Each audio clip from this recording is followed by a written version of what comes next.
What's up, everybody? It's the homie Truth Teller, the street reporter. Lil Tim official interview dropped with Fuchsia's TV. Thought it was dope.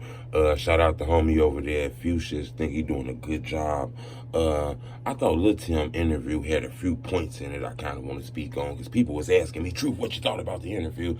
I didn't really want to give you my point of view until every part drop. You know, I don't want to run to the internet and try to give you a story first. It ain't about that. It's about, you know, being authentic in these conversations. You know, like I tell you, I get a lot of YouTube subscribers. I get comments, likes. People see me say, what up, Truth?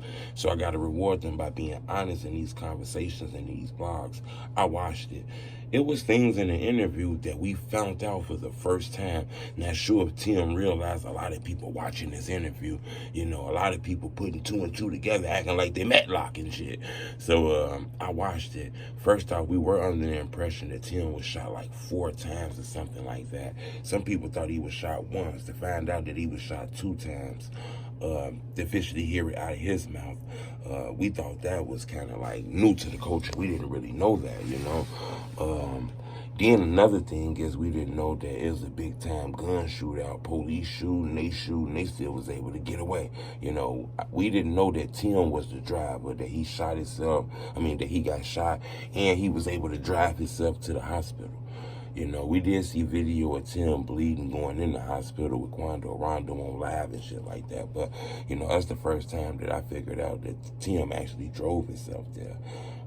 I'm not sure if people understand, you know, these interviews, when you got an open case, sometimes it sounds like a testimony.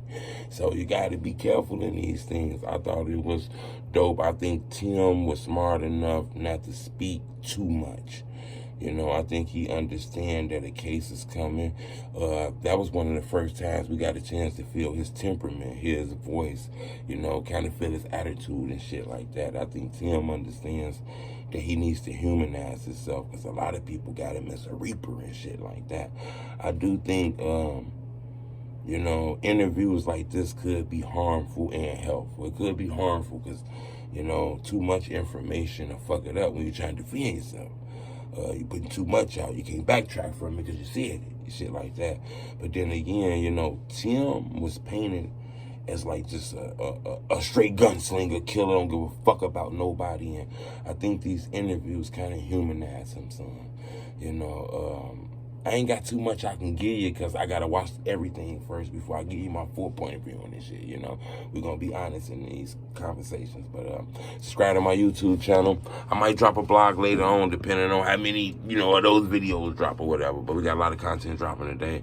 So subscribe to my YouTube channel. It's the homie Truth. Be there.